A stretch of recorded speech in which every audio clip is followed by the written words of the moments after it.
తిరుపతి జిల్లా సూలూరుపేటలో ఒక దొంగ రెచ్చిపోయాడు. స్థానికంగా ఉండే ఒక గోల్డ్ షాప్ లోకి బంగారం కూడా ఎందుకు వచ్చాడు. షాప్ యజమాని గొలుసులు చూపిస్తూ ఉండగా కళ్ళలో కారం కొట్టి 150 గ్రాముల బంగారాన్ని ఎత్తుకెళ్లాడు. చోరీ దృశ్యాలు షాప్ లో ఉన్న సీసీ కెమెరాలో రికార్డు అయ్యాయి.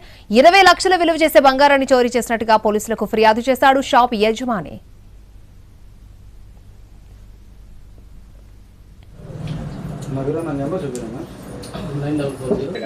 ఒకడే బైక్ పంపించారండి సార్. ఒకడే వచ్చి బైక్ పెట్టేసి ఒకడే వచ్చి చూపించారండి సార్.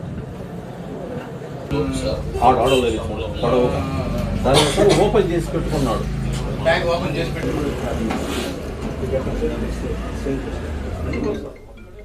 తిరుపతి జిల్లా సూలూరుపేటలో ఓ దొంగ రెచ్చిపోయాడు. స్థానికంగా ఉండే ఒక గోల్డ్ షాప్ లోకి బంగారం కొనేందుకు వెళ్లాడు. షాప్ యజమాని గొలుసులు చూపిస్తూ ఉండగా కళ్ళలో కారం కొట్టి 150 గ్రాముల బంగారాన్ని ఎత్తుకెళ్లాడు.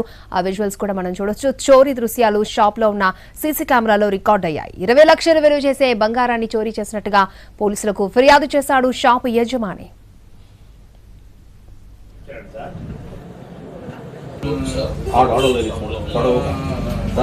ఓపెన్ చేసి పెట్టుకున్నాడు. బ్యాగ్ ఓపెన్ చేసి పెట్టుకున్నాడు.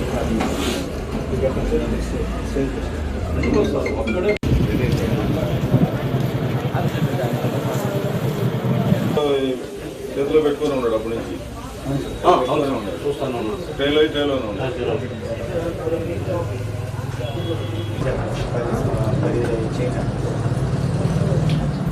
నా నెంబర్ చూపినా. ఒకడే బైక్ పంపించారండి సార్. ఒకడే వచ్చి బైక్ పెట్టేసి ఒకడే వచ్చి చూపించారండి సార్.